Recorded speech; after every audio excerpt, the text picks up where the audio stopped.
Welcome to my channel. या सगळे मी आलो आहे मांडवी गावामध्ये.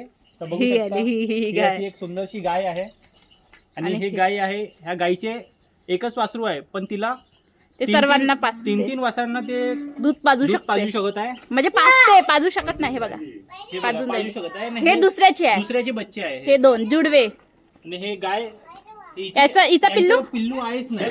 हा इकडल्या साईडला हा पिल्लू. कोणता पिल्लू आहे? हा वाला पिल्लू आहे. हिचा पिल्लू आहे. हो हा वाला आहे. हो का? आणि हे दुसऱ्याचे आहे. आणि हे दुसऱ्याचे पिल्लू आहे. हा तरी पण ही गाय खूप छानपणे दूध पाजून राहिली आहे. आणि हा गाईचा गोठा आहे. खूप सुंदर असा गोठा आहे. सुंदर.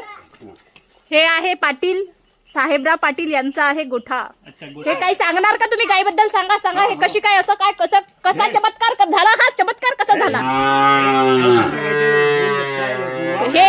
हे कोणाचे आहे? तिला दाखवूया. तिचा कोणाची आहेत? अच्छा तिची आहे का जुडवा? मग हे याची मावशी झाली. आणि मग हिचे पिल्लू कुठे आहे? हिला एकच आहे का? एकच आहे. हा हो का? कारवड दिले. हो का? कारवट दिली. छान आहे. आणि हा चमत्कार कसा काय झालाय? हा चमत्कार म्हणजे याची शांतता शांत स्वभावाची आहे. अशी ठवसन आहे. हा पण हे बच्चेवर प्रेम करते. अच्छा. सर्व म्हणजे असं तिला वाटत असेल की ते तिचेच आहेत. हो ना?